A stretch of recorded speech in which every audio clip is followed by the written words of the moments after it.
बोलिए सदगुरु भगवान की जय, सांचे दरबार की जय, उमापति महादेव जी की जय, श्री कृष्ण बलदेव जी की जय।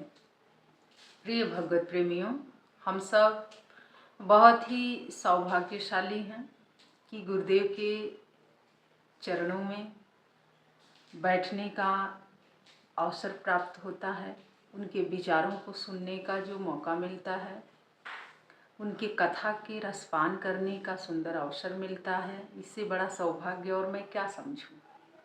ये बहुत बड़ा सौभाग्य है कि जिसके जीवन में ये सब मिलता है। सज्जनों, जीवन बहुत महत्वपूर्ण है। जीवन मिला था तपस्या करने के लिए, सेवा करने के लिए, लेकिन तपस्वी तो लोग बन गए पर तपस्या दिखा नहीं। सेवक तो बन गए पर सेवा दिखी नहीं। वाचक तो बन गए लेकिन साधक नहीं बन पाए। सज्जनों, यही विडंबना है। बहुत वाचक हैं, वाचक बने पर साधक नहीं बने। तपस्या तो बाहर से दिखाए पर तपस्वी नहीं बने। सेवा का प्रदर्शन किए पर सेवक नहीं बन पाए। सज्जनों, यही दुख की बात है। कहते हैं, उद्घोष किया गया है पुराणों में, ग्रंथों में, कि कलयुग में लोग ऐसे ही होंगे। सेवा की बात करेंगे पर सेवा जीवन में नहीं होगी। तपस्या की बात करेंगे पर तपस्वी नहीं होंगे। वाचक बनेंगे पर साधक नहीं बनेंगे। तो सज्जनों, कैसे हम बन पाएंगे? आइए आज इसी पर हम विचार करते हैं, क्योंकि जब तक द्वेष मन में होगा आप कुछ नहीं बन सकते हैं। सज्जनों, भागवत महापुराण के अंदर आता है कि उसमें महाभारत ग्रंथ भी आता है। महाभारत में आता है कि देवी अम्बा इसकी जीवंत उदाहरण है। मैं जब ये अध्ययन कर रही थी आज से 14 साल पहले, तो मैंने गुरु महाराज जी से प्रश्न किया था कि महाराज जी, मन के अंदर द्वेष क्यों आता है किसी के लिए? क्योंकि देवी अम्बा की जब गाथा मैंने पढ़ा तो मेरी आत्मा कांप गई कि एक नारी होते हुए भी उन्होंने जन्म पर जन्म लिया एक द्वेष के लिए। सज्जनों, अगर वहीं पर आप सत्य बोल देते या क्षमा कर देते तो फिर इतना कुछ होता ही नहीं। तो गुरु महाराज जी ने कहा, इसलिए हुआ क्योंकि सत्य को स्वीकार वो नहीं करना चाहती थी और क्षमा भी नहीं करना चाहती थी, इसीलिए जन्म पर जन्म लेना पड़ा। और सज्जनों, ये सत्य बात है। देवी अम्बा का जो गाथा है, कहते हैं कि काशी नरेश की 3 पुत्रियां थीं, उसमें देवी अम्बा सबसे बड़ी है। लेकिन वो छुप छुप के राजा शाल्य से मिलती थी, प्रेम करती थी उनसे, लेकिन उन्होंने अपने माता पिता से ये बात छुपा रखी थी। सज्जनों, अक्सर मैं जब कथा करती हूँ तो ये बात हम मंच से, व्यासपीठ से भी समझाते हैं कि आप अपनी संतान से मित्रता रखिए, संतान के साथ मित्र जैसा व्यवहार करिए और उनकी हर बात सुनिए, क्योंकि अगर आप नहीं सुनेंगे तो आपसे छुपाना आरंभ कर देंगे। और बच्चे तभी कोई बात छुपाते हैं जब माता पिता उनको समय नहीं देते हैं। और सज्जनों, देवी अम्बा इसकी जीवंत उदाहरण है। देवी अम्बा को प्रेम हुआ, लेकिन उन्होंने अपने माता पिता को नहीं बताया, छुपाया उसको। आप देखिए, एक बात छुपाने के कारण से कितनी परिस्थितियों से गुजरना पड़ा।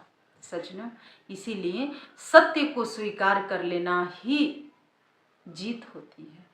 लेकिन जब तक आप उसे छुपाते रहेंगे, अंदर रखते रहेंगे, वो समस्या किसी और को नहीं होगी, पहले आपको ही होगी। दुख किसी और को नहीं मिलेगा, वो आपको ही मिलेगा। इसीलिए भीतर बाहर एक जैसे रहना चाहिए। जो आप भीतर हैं वही बाहर भी रहिए, जो बाहर हैं वही भीतर रहिए।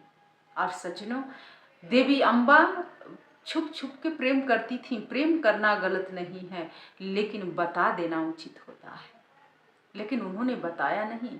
उनके पिता ने अपने कर्म का पालन किया और स्वयंवर रखा। जैसे ही स्वयंवर रखा गया उसमें भीष्म को आज्ञा देवी सत्यवती देती हैं, जो उनकी दूसरी माता हैं।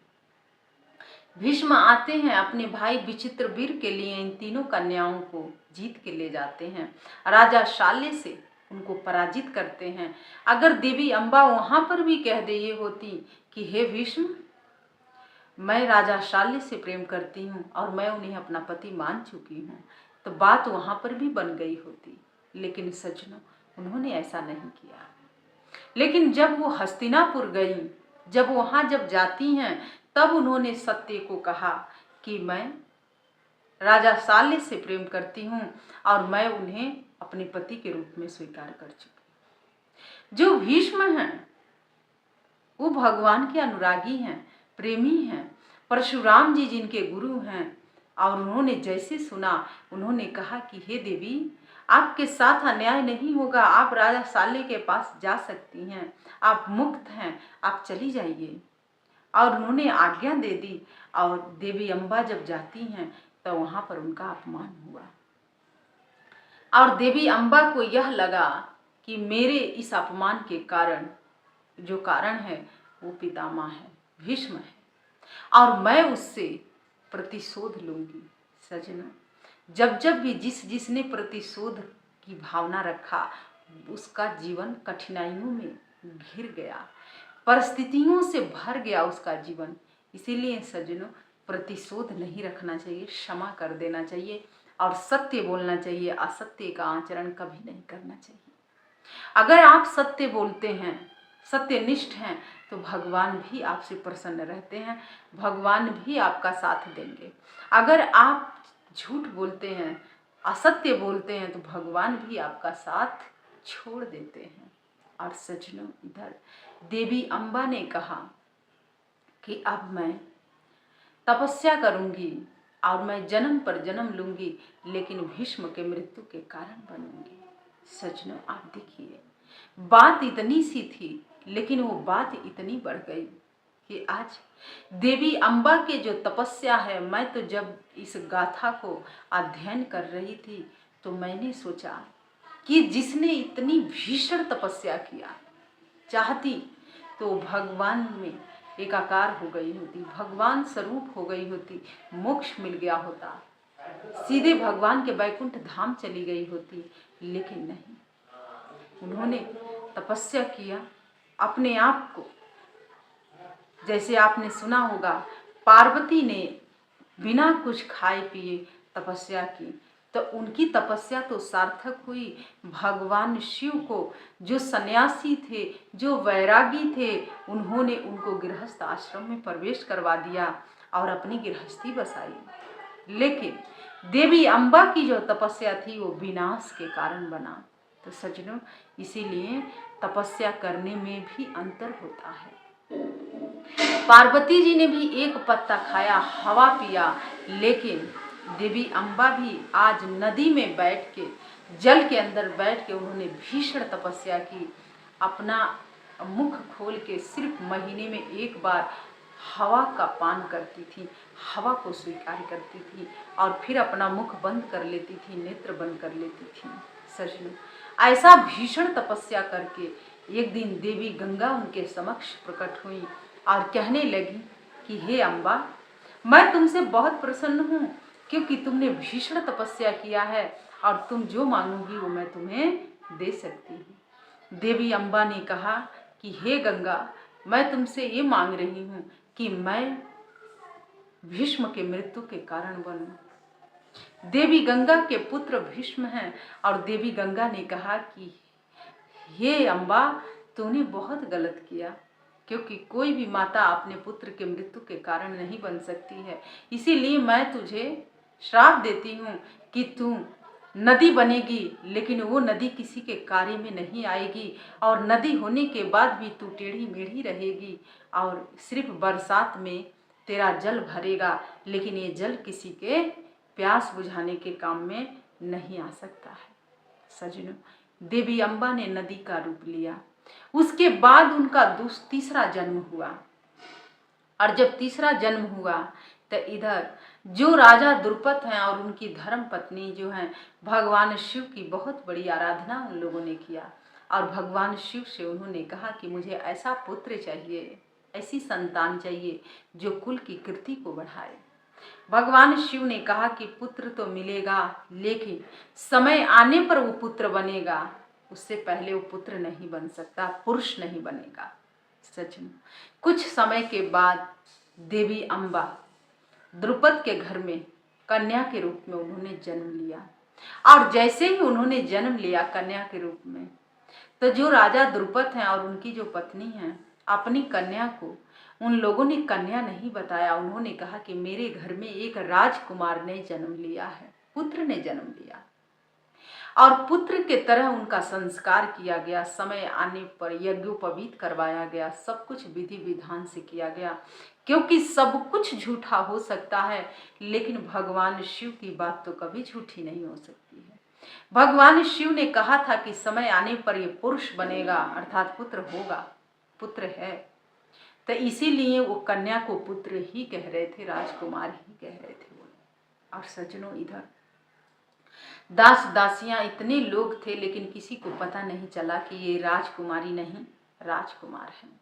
और सज्जनों, लेकिन समय आने पर किशोरी अवस्था में उन्होंने प्रवेश किया, बात फैलने लग गई। लेकिन राजा द्रुपद यही कहते थे कि नहीं, कन्या नहीं है, मेरा पुत्र है ये। और कहते हैं कि कई जगह से रिश्ता आने लग गया उनका विवाह करने के लिए, और उनका सारा संस्कार राजकुमारों की तरह हुआ। युद्ध में प्रशिक्षण, सब कुछ राजकुमार को जैसे दिया जाता वैसे दिया गया। और इधर जब रिश्ता आया तो उन्होंने सोचा, अगर मैं इस रिश्ते को ठुकरा देता हूँ तब भी गलत हो जाएगा, तो क्यों ना मैं अपने पुत्र का विवाह कर ही दूँ। और सच में देवी अम्बा का विवाह उस राजा की पुत्री के साथ हुआ। लेकिन जब पुत्री आई तो उसे पता चला कि ये तो पुरुष नहीं है, तो उसने ये संदेश अपने अपने मायके में भिजवाया। और जो मायके वाले थे उन लोगों ने कहा कि राजा द्रुपद ने हमारे साथ बहुत अपराध बड़ा किया, बहुत छल किया, जब वो राजकुमारी थी तो फिर उसने विवाह क्यों किया। और सज्जनों, अब इधर राजा द्रुपद और उनकी पत्नी दोनों धर्म संकट में हैं। एक तरफ भगवान शिव की बातों पर उनको अथाह विश्वास है, और दूसरे तरफ ये है कि अगर मेरी पुत्री सही में पुत्री ही है, अगर वो लोग निरीक्षण परीक्षण करेंगे और कहीं राजकुमार ना मिला उनको तो क्या होगा, बहुत अपमान होगा, मेरी कुल की कीर्ति नष्ट हो जाएगी, मेरे आज मैं क्या करूं। और वो लोग दोनों लोग आज आपस में बातचीत कर ही रहे थे कि इन्होंने उस बात को सुना, और सुनने के बाद वो एक भीषण वन में जाती हैं। और जैसे ही वो भीषण वन में जाती हैं तो उन्होंने क्या देखा वहां पर कि एक बहुत ही सुंदर महल बना हुआ है। उस महल में प्रवेश की, जैसे उस महल में प्रवेश की तो देखी कि वहां पर एक बहुत ही सुंदर, बहुत ही तेजवान, बहुत ही एक दिव्य पुरुष वहां पर है। क्योंकि वो कोई पुरुष साधारण नहीं था, यक्ष थे, वो कुबेर के सेनापति थे। और उन्होंने, वो जो सेनापति ने जब शिखंडनी को देखा तो उनके मन में पुत्र जैसे भाव आया, पुत्र जैसे वात्सल्य आया, पुत्र जैसे प्रेम उत्पन्न हो गया। और वो कहने लगे कि क्या कारण है कि आप अपना राजमहल छोड़ के आज जंगल में आए हो। तो उन्होंने सारी बात कुबेर के जो मंत्री हैं, सेनापति जो हैं, उनको उन्होंने बता दिया। और जैसे उन्होंने बताया तो इधर जो सेनापति थे उनका मन करुणा से भर गया, और उन्होंने कहा कि मैं तुम्हें अपना पुरुषत्व दे देता हूँ, अपना पुरुष वाला जो स्वभाव है वो मैं तुम्हें देता हूँ, और तुम अपना नारी वाला स्वभाव मुझे दे दो, क्योंकि धर्म संकट हट जाना चाहिए। तुम्हारे माता पिता को चिंता है तो मैं धर्म के लिए, परमार्थ के लिए मैं अपना पुरुषत्व तुम्हें प्रदान कर रहा हूँ। और वहाँ पर उस यक्ष ने क्या किया, अपना पुरुषत्व, क्योंकि यक्ष कोई साधारण यक्ष नहीं थे, उन्होंने अपना पुरुषत्व शिखंडनी को प्रदान किया। और शिखंडनी को जो नारी वाला रूप था उन्होंने खुद को स्वयं को धारण कर लिया। और सज्जनों, वहाँ से देवी अम्बा जो है शिखंडनी के रूप में हैं। आज पुरुष बन के महातेजस्वी उस यक्ष के जब उन्होंने रूप को धारण किया और जब आती हैं और राजा द्रुपद जब देखे तो उन्होंने कहा कि भगवान शिव ने एकदम सत्य बात कही थी कि समय आने पर ये पुत्र बन जाएगा। और आज मेरी पुत्री आज पुत्र रूप में परिवर्तन हो चुकी है और आज ये पुत्र बन गई है, अर्थात राजा बन गया है ये तो। और इसके अंदर इतना तेज है, पुरुषत्व है इसके अंदर, इसके चाल ढाल, इसका सब कुछ पुरुष जैसा ही है। और वहाँ पर कुछ लोग गोपनीय रूप से आए थे और उनका निरीक्षण परीक्षण किए वो लोग, और कहे कि नहीं, चाल ढाल सब कुछ बात विचार सब पुरुषों की तरह है। इसीलिए ये आपकी राजकुमारी जो हैं, राजा की जो राजकुमारी से विवाह हुआ था, वो लोग बोले कि वही झूठी हैं, लेकिन द्रुपद के पुत्र तो पुत्र ही हैं, राजकुमार ही हैं, इसमें कोई संदेह नहीं है सच में। इसीलिए कहा जाता है भगवान के मुख से कोई बात निकली है तो कभी मिथ्या नहीं हो सकता है, समय आने पर तो पूर्ण होना ही है। और इधर देवी अम्बा जो हैं आज शिखंडनी के रूप में हैं और यहाँ पर महाभारत आरंभ हुआ और महाभारत में भीष्म की मृत्यु के कारण वो बनने के लिए तत्पर है। और सज्जनों, आप सभी जानते हैं कि जो द्वेष होता है वो उससे कभी किसी को कुछ मिलता नहीं है, क्योंकि द्वेष नफरत ईर्ष्या को जन्म देता है। और इसीलिए द्वेष मन से हटा देना चाहिए।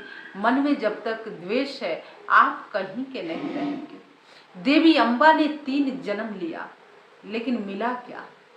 हर जन्म में उनको अपना वो जो देवी अम्बा वाला स्वरूप था वो याद रहा और इसीलिए उन्होंने तपस्या किया, इतनी मेहनत किया। लेकिन इस तपस्या का क्या फल? सज्जनों, आज के भी समय में लोग बहुत तपस्या करते हैं, बहुत भीषण तपस्या करते हैं, बाहर से बहुत भावकाल बना के रखे हैं, लेकिन क्या फायदा जब आपके मन में द्वेष है, ईर्ष्या है, नफरत है, तो ऐसी तपस्या किस काम की? और सज्जनों, जो जिसके जीवन में तपस्या होता है वो जीवन देता है, जीवन को लेता नहीं है। लेकिन देवी अम्बा ने जो तपस्या किया वो जीवन लेने के लिए किया। तो सज्जनों, तपस्या में भी अंतर होता है। जब मन के अंदर द्वेष होगा, नफरत होगा, ईर्ष्या होगा, तो वो तपस्या न उस व्यक्ति को फलीभूत होगा और ना ही समाज को फलीभूत होगा और ना ही उससे समाज का कोई लाभ हो सकता है। तो सज्जनों, आज के भी समय में बहुत से लोग हैं जो अपने आप को तपस्वी तो बनाए हैं, तपस्या तो करते हैं, लेकिन तपस्वी नहीं दिखे।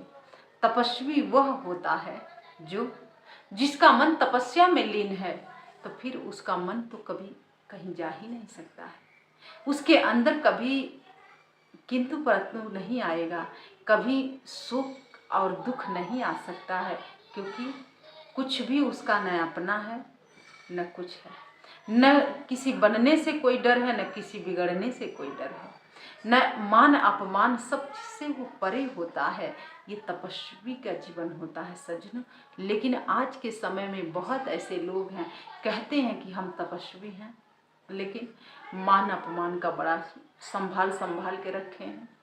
हमें मान सम्मान मिलना चाहिए, हमारी बात कोई माने, हम जैसा कहें वैसा करो तब तो ठीक है, नहीं तो भाई 50 कमियां लोग बता देते हैं।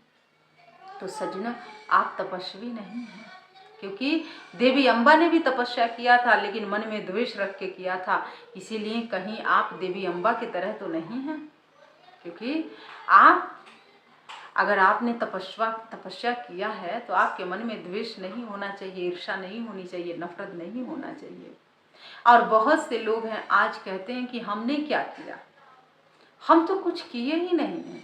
सज्जनों, कभी आप अपने अंदर झांकना, फिर पता चलेगा कि आपने क्या किया। तपस्या के साथ साथ आपने द्वेष रखा, नफरत रखा, ईर्ष्या रखा, और इसीलिए आप फलीभूत नहीं हो पाए देवी अम्बा की तरह। और जब आप फलीभूत नहीं हो पाए तो फिर आप समाज को क्या दे सकते हैं, दुनिया को क्या दे सकते हैं?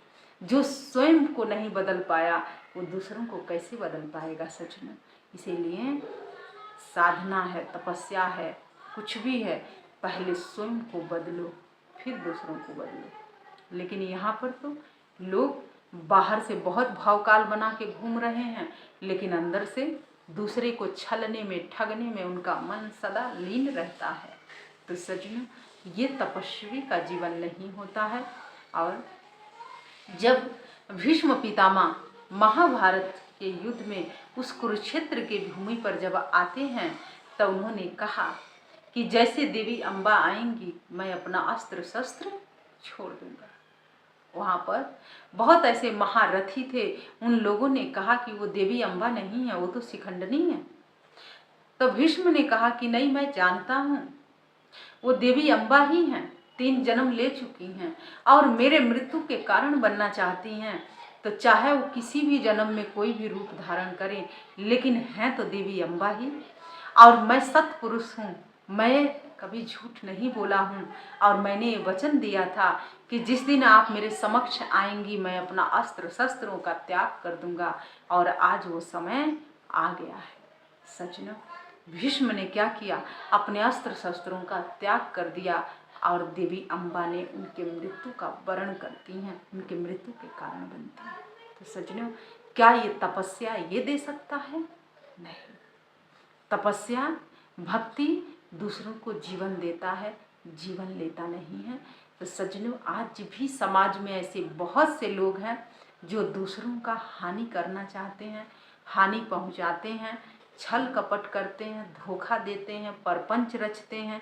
अपनी बात कैसे मनवाएं, अपनी बात कैसे रखें, उनको कहीं भी गिरना पड़े तो वो गिर सकते हैं देवी अम्बा की तरह, लेकिन अपनी बातों की पूर्ति वो करवाना चाहते हैं।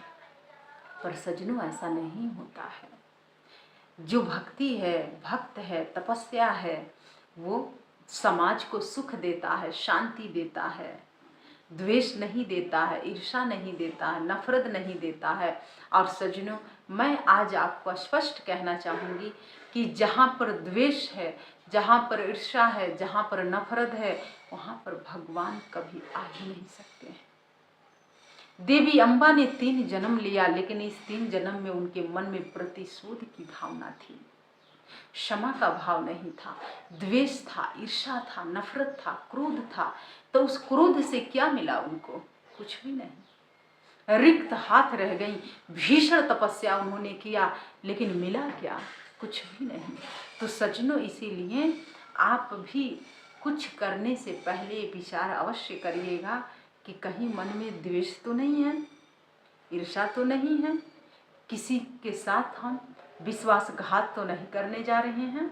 तो सज्जनों, अगर आप अस्पष्ट हैं तो स्पष्टवादी बनिए, सत्य बोलिए, और सत्य में बड़ा ताकत होती है। आप जहाँ खड़े हो जाएंगे फिर आप नहीं होंगे, भगवान आपके समक्ष खड़े हो जाएंगे। इसीलिए गुरु महाराज जी ने एक भजन गवाते थे, जो राह चुनी तूने उस राह पे राही चलते जाना रे, कभी पेड़ के छाया पेड़ के काम न आया, दूसरे के सेवा में जीवन बिताया। सज्जनों, ये सत्य बात है। अभी आम का सीजन आया है, आम के पेड़ पे बहुत आम लगा है। क्या आम का पेड़ स्वयं अपना फल खाता है? नहीं सज्जनों। इसीलिए उसने अपना जीवन दूसरों के लिए दिया, अपना फल दूसरों को देता है। लोग उसके फल को व्रत उपवास करते हैं तो खाते हैं, संतुष्ट होते हैं, लेकिन उस पेड़ को तो कुछ नहीं मिला। ऐसे ही मानव जीवन है। मानव जीवन एक वृक्ष है। आप इस वृक्ष के नीचे अगर कोई बैठ के उसको छाह नहीं मिला, राहत नहीं मिला, आपसे सिर्फ दुख मिला, परेशानी मिला, तो ये मानव जीवन पर धिक्कार है, धिक्कार। इसीलिए सज्जनों, ये मानव जीवन मिला है तो आपसे किसी को शांति मिले, किसी को सुख मिले, लेकिन ऐसा ना बन जाएं आप कि आपको किसी से दुख मिले, अशांति मिले, आपसे पीड़ा मिले, तो फिर आप मानव नहीं दानव हैं। इसीलिए सज्जनों, महामानव बनिए, दानव मत बनिए, क्योंकि तपस्या का मार्ग जो होता है वो अति सुख और समृद्धि देता है, शांति देता है। लेकिन सज्जनों, जब आप अपने मन में द्वेष रख के करेंगे देवी अम्बा के तरह, तो फिर जैसे देवी अम्बा रिक्त के रिक्त रह गई, जन्म पर जन्म लेती रह गई, लेकिन कुछ नहीं मिला, वैसे ही आपको भी नहीं कुछ मिलेगा। इसीलिए सज्जनों, निष्काम भाव से कर्म करना है, निष्काम भाव से तपस्या करनी है, साधना ध्यान करना है। बहुत से लोगों ने कमेंट किया था, पूछा था कि साध्वी जी, गुरु जी से कैसे प्रेम होगा, भगवान से कैसे प्रेम होगा। तो सज्जनों, प्रेम तभी होता है क्योंकि जब आप प्रेमी बनते हैं। पहली बात तो आप सत्संगी बनिए, सत्संग सुनिए। दूसरी बात, आप सेवा करिए। तीसरी बात, आप अपने ही घर में भगवान का सुंदर सुंदर तस्वीर लगाइए। जिधर से भी आप आते हैं, आपकी दृष्टि भगवान के ऊपर पड़े, क्योंकि जो हम देखते हैं उसका गहरा प्रभाव हमारे मन पर पड़ता है। इसीलिए सज्जनों, प्रेम करना नहीं पड़ता, प्रेम हो जाता है। क्योंकि कभी कोई किसी से प्रेम नहीं करता, प्रेम तो हो जाता है।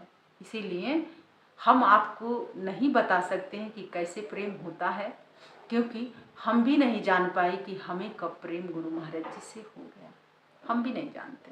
इसीलिए कोई प्रेम करता नहीं है, प्रेम हो जाता है। तो जब आप सात्विक रहेंगे, धर्म का पालन करेंगे, धर्म का अनुसरण करेंगे, तो स्वतः ही आपके आत्मा के स्तर पर प्रेम जन्म लेता है, अंकुरित होता है। और उससे जब वो अंकुरित होगा तो वो एक नन्हा सा पौधा बनेगा, पौधा से एक पेड़ बनेगा, पेड़ से एक घनघोर वृक्ष बनेगा, और उस पे असंख्य पक्षी आएंगे, घोंसले बनाएंगे, घर बनाएंगे, फल लगेगा। लोग उस फल को खा के अपनी भूख को शांत करेंगे, और उस छाये को, उसके नीचे बैठ के अपनी धूप से उनको राहत मिलेगा, और उनके जीवन में शांति मिलेगी, तो आपको भी शांति मिलेगी। तो जो प्रेमी होता है वो कभी अपने लिए नहीं जीता है, वो दूसरों के लिए जीता है। कहते हैं कि प्रेम करना आसान नहीं है, प्रेम को निभा देना आसान है। एक प्रेम दीवानी, एक दर्श दीवानी, दोनों में अंतर क्या था? राधा ने प्रेम किया और मीरा ने दर्शन किया। वो दर्श दीवानी थी, एक प्रेम दीवानी थी। आज इसी पर बहुत विवाद चल रहा है। सज्जनों, लोग अज्ञानता में फंसे हैं, वाचक तो बने लेकिन साधक नहीं बने, और यही कारण है कि आज वो लोग भगवान में भी कमी बताते हैं, भगवान में भी दोष देखते हैं। तो सज्जनों, वाचक के साथ साथ हम साधक बने, और जो प्रेम दीवानी है, एक दर्श दीवानी है, दोनों में कोई अंतर नहीं था, दोनों कृष्णमय थी। न कृष्ण में कोई अंतर था, न राधे में कोई अंतर था, न मीरा में कोई अंतर था। एक प्रेम दीवानी, एक दर्श दीवानी, दोनों में अंतर क्या था? कोई अंतर नहीं था सज्जनों। एक ने प्रेम किया और एक ने दर्शन किया।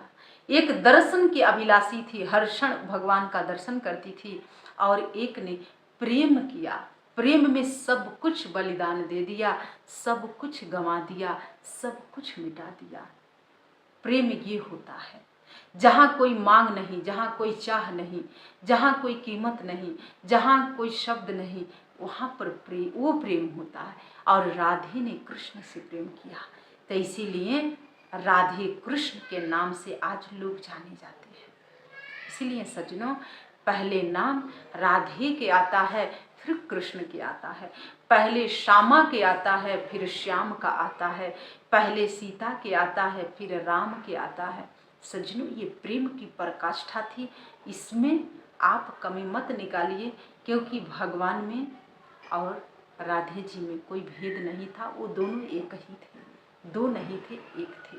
इसीलिए सज्जनों, हम आपसे रिक्वेस्ट करते हैं कि आप वाचक के साथ साथ साधक बनिए, और अगर आप ही भगवान में भेदभाव करने लग जाएंगे तो फिर तो और लोग बैठे ही हैं निचोड़ने के लिए। इसीलिए सज्जनों, आप सच्चे हिंदू हैं, सनातनी हैं, पुरातनी हैं, सनातन को जानते हैं, तो आप भगवान पर कभी भी कटाक्ष मत करिए, क्योंकि एक सनातनी जो होगा वो कभी कटाक्ष नहीं कर सकता है, क्योंकि राधे तो राधे ही हैं, कृष्ण तो कृष्ण हैं, सब कुछ श्री हैं, वो प्रिया हैं वो।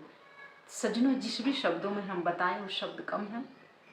और इसीलिए प्रेम की पराकाष्ठा यही होता है, जहाँ कोई द्वेष नहीं, जहाँ कोई नफरत नहीं, जहाँ कोई ईर्ष्या नहीं, जहाँ दोनों एक हैं। और ऐसा प्रेम राधे ने किया। तो कुछ लोगों ने हमसे प्रश्न किया था कि कैसे प्रेम करें। तो प्रेम करना नहीं होता, प्रेम हो जाता है।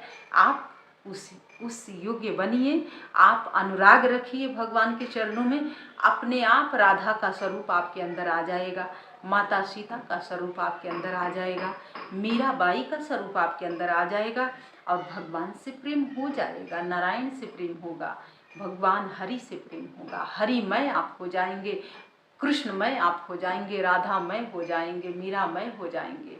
फिर प्रेम करना नहीं है, प्रेम होता है। और जहाँ प्रेम है वहाँ कोई द्वेष नहीं है, कोई नफरत नहीं है, कोई ईर्ष्या नहीं है। इसीलिए सज्जनों समझ लीजिएगा, जहाँ ईर्ष्या है, द्वेष है, नफरत है, वहाँ प्रेम तो जन्म ही नहीं लिया, अंकुरित ही नहीं हुआ है। और सज्जनों यही लड़ाई आज समाज में है। लोग वाचक बने पर साधक नहीं बने। अगर साधक बने होते तो आज भगवान में वो कमी नहीं देखते, क्योंकि जो साधक होता है उसकी दृष्टि में कभी भेद नहीं होता है, भगवानमय होता है वो। आइए इन्हीं विचारों के साथ मैं अपनी वाणी को विराम देती हूँ और आप सभी से आग्रह करते हैं कि वाचक के साथ साथ साधक बनिए, प्रयास करिए कि हम भगवान के चरणों में अनुराग हो, प्रिया जी के चरणों में अनुराग हो, राधे जी के चरणों में अनुराग हो और प्रेम हमारे भी हृदय में जन्म ले। और जब वहाँ प्रेम जन्म लेता है वहाँ द्वेष नहीं होता है। तो हम देवी अम्बा की तरह ना बने कि हम मृत्यु के कारण किसी के ना बने, क्योंकि जहाँ प्रेम होता है वहाँ जीवन मिलता है और जहाँ द्वेष होता है वहाँ जीवन लोग ले लेते हैं। तो हम जीवन देने वाले बने, जीवन लेने वाले ना बने। तो बोलिए राधा कृष्ण की जय, उमापति महादेव जी की जय, श्री कृष्ण बलदेव जी की जय। जय श्री राम, जय श्री राम, जय जय श्री राम। धन्यवाद।